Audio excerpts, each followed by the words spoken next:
Um dos piores álbuns da história do jazz foi lançado por um gênio dentro desse gênero. Hoje você vai conhecer um dos pontos mais baixos de um dos maiores pináculos da história do jazz. Um trompetista que apresentou o gênero para tanta gente teve que reaprender a tocar o seu instrumento por conta de um acidente. Mas antes de começar o vídeo, se você gosta desses temas e gosta de vídeos voltados à história da música, não esquece de me seguir, se inscreva no canal, deixa o seu like.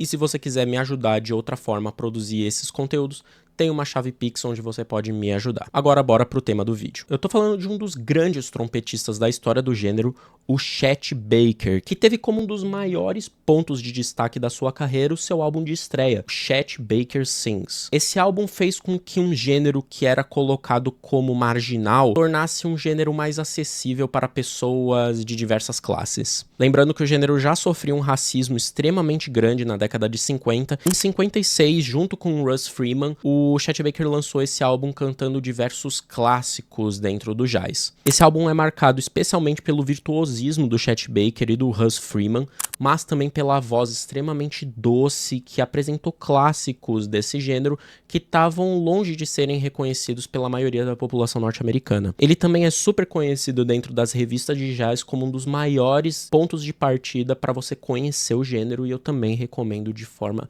estrita, junto com esse aqui do Joe Coltrane, My Favorite Things. Mas a gente vai se voltar especialmente para a história do Chet Baker e como ele veio a se tornar um dos ícones mais esquecidos da história do jazz na década de 60 e como um vício em drogas acabou prejudicando a história desse cara que era considerado um dos maiores gênios da história desse gênero. Vamos lá, o Chet Baker era um trompetista norte-americano que nasceu em 29 e fez a boa parte da sua carreira ali da metade dos anos 50 até o começo dos anos 60. Chet infelizmente sofria com um vício radical em heroína e outros tipos de droga, o que acabou prejudicando bastante o desenvolvimento dele nos anos 60. Para vocês terem noção, ele estava tão mal em 62 que ele precisou ficar de 62 até 66 dentro de um posto de gasolina trabalhando para poder manter o vício e a vida num conforme extremamente pobre e insalubre. Outra coisa é que o Chet Baker ele é reverenciado tanto por nomes do jazz mais experimental, tanto também como grandes patronos do gênero, como por exemplo Louis Armstrong, que disse na época que nunca haveria alguém que interpretasse tão bem essas canções como Chet Baker. Em suma, o Chet Baker estava muito em alta, não conseguiu poupar a grana e acabou se metendo em várias confusões por conta do uso excessivo de drogas. Mesmo ele sendo extremamente galã e parecido com James Dean na época, ele tinha uma baixa autoestima gigantesca por conta do seu rosto, por conta da sua aparência. E aí é onde entra o problema do vício em drogas mais baixa autoestima, que acontece, não se sabe, em 66 ou em 68. São várias fontes dizendo uma data e várias fontes dizendo outra. Fato é que numa dessas dele procurar drogas, ele acabou se metendo numa confusão e ele acabou sendo espancado por um grupo de pessoas extremamente grande, o que ocasionou numa das perdas mais significativas para sua carreira, os dentes da frente. Imagina um problema de pulso para um baterista, é o que acontece para uma lesão nos dentes para um trompetista. Estando em baixa, extremamente mal reverenciado dentro do gênero, esquecido, viciado e ainda sem os dentes da frente com um problema de autoestima gigante, Chet Baker acabou por se recolher dentro de si mesmo e procurar forças para tentar voltar a fazer alguma coisa. O resultado, infelizmente, não é um álbum bom. Em 69 a gente entra com o tema desse vídeo, Albert's House, a tentativa de Chet Baker de voltar ao estrelado. Não só a tentativa de Chet Baker de voltar ao estrelado, mas também de sobreviver dentro da sua arte. Em 68, a AllMusic visitou os estúdios onde o disco estava sendo gravado e a crítica foi que Chet Baker estava chapado para além de qualquer dimensão. Em 69, um dos gêneros mais importantes para a história da música, lançamentos como In the Court of Crimson King, Abbey Road, desenvolvimento do Bowie dentro da sua carreira psicodélica, Bob Dylan lançando Nashville Skyline, aqui no Brasil a gente tinha Mutantes lançando Mutantes, a gente tinha Caetano se desenvolvendo dentro do Álbum Branco. Em todo mundo parecia proliferar uma série de talentos e gênios emergindo, uma nova cena musical aparecia,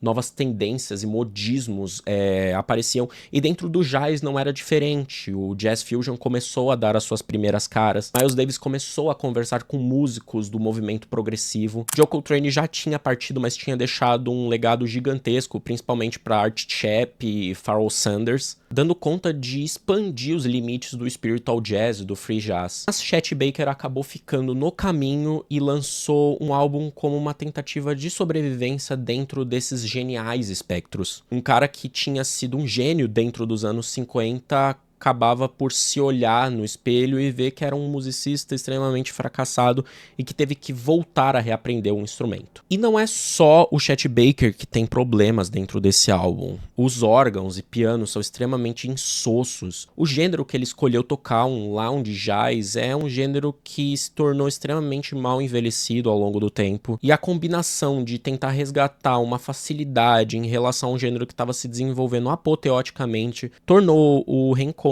de Chet com o seu trompete uma das coisas mais melancólicas e tristes da história do jazz. Albert's House mostra que nem toda reerguida, nem toda superação, ela é feliz no seu resultado final. Chet Baker não conseguiu superar seu vício em drogas e continuou usando diversos tipos de substância. O trompete parecia extremamente fragilizado e apesar da melancolia latente desse álbum e ele ser até uma espécie de jazz psicodélico, mostra que as dificuldades superaram sim a vontade dele se reconectar com a arte. Tanto é que Chet Baker se recolheu depois do lançamento desse álbum e depois das críticas extremamente negativas, mas voltou em 74, 5 anos depois, para lançar um dos seus pontos altos da carreira.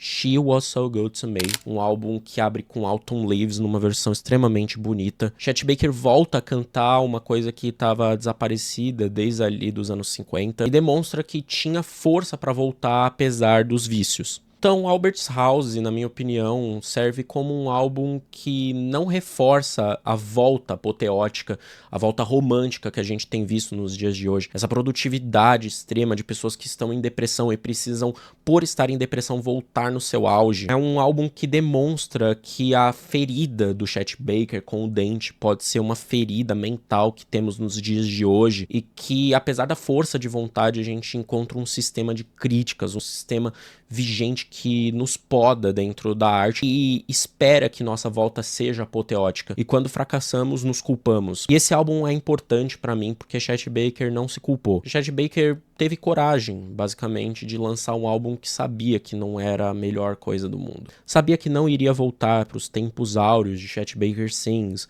um ícone dos anos 50, considerado galã, considerado um dos grandes nomes dentro desse gênero, mas sabia que também não podia ficar parado e que podia dar a volta por cima. Esse vídeo não é uma mensagem motivacional de jeito nenhum, mas na verdade é uma mensagem realista. Toma cuidado com voltas apoteóticas, românticas. Você não precisa fazer uma volta romântica, você precisa voltar quando tiver que voltar. E principalmente ter coragem para enfrentar essas adversidades. O jazz é um gênero que sempre presumiu muita performance e lançar um álbum insosso, apesar de ser um registro da sua conexão com a coisa que você mais ama, apesar das turbulências, que é o trompete, mostra que Chet Baker teve disposição e teve muito carinho com os fãs e com a carreira que ele tinha construído. Até os anos 80 ele lançou, por exemplo, No Problem, que é um álbum que eu considero um álbum muito bom. É um dos álbuns também seminais para apresentar o jazz. E ele se recuperou belamente, mas esse não foi o retorno apoteótico que o mundo espera das pessoas. Então, Chet Baker sempre será um músico extremamente importante para mim, e Albert's House mostra um registro de uma volta não apoteótica, mas que precisou dar os primeiros passos para que pudesse existir um momento de paz. E se você gosta desse tipo de vídeo, não se esquece de se inscrever no meu canal, deixar um gostei. Esses vídeos dão muito trabalho para fazer, eles envolvem pesquisa, edição, e eu sou um homem só. Então, se você se sentir à vontade para me ajudar, tem uma chave Pix aqui nos comentários e você pode fazer um valor que caber no seu coração e que você puder me ajudar. Eu sou Vitor Hugo Valente, a gente se vê por aqui e muito obrigado.